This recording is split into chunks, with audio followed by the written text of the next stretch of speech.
بسم اللہ الرحمن الرحیم۔ شروع اللہ کے نام سے جو بڑا مہربان نہایت رحم کرنے والا ہے۔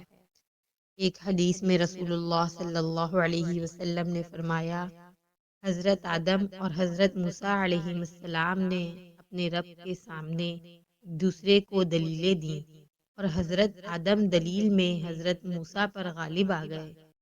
حضرت موسیٰ علیہ السلام نے کہا، آپ وہ آدم ہیں جن کو اللہ تعالیٰ نے اپنے ہاتھ سے پیدا کیا اور آپ میں اپنی روح سے پھونکا اور آپ کو فرشتوں سے سجدہ کرایا اور آپ کو اپنی جنت میں رکھا، پھر آپ نے اپنی غلطی سے لوگوں کو جنت سے نکلوا کر زمین میں اتروا دیا۔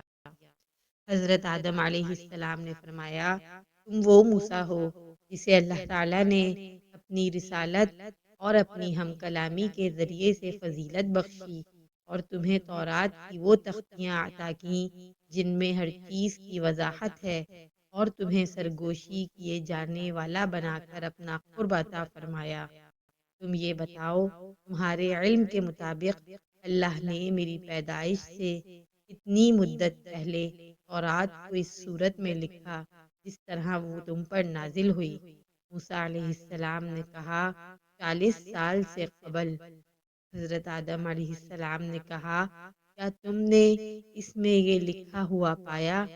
آدم نے اپنے پروردگار کے حکم سے سرتابی کی اور راہ سے ہٹ گیا۔ حضرت موسیٰ نے کہا، جی ہاں۔ تو انہوں نے کہا، کیا تم مجھے اس بات پر ملامت کر رہے ہو کہ میں نے وہ کام کیا جو اللہ نے میری پیدائش سے 40 سال پہلے مجھ پر لکھ دیا تھا کہ میں وہ کام کروں گا؟ رسول اللہ صلی اللہ علیہ وسلم نے فرمایا، اس طرح آدم علیہ السلام نے دلیل سے موسیٰ علیہ السلام کو لاجواب کر دیا۔ صحیح مسلم، حدیث نمبر 6744۔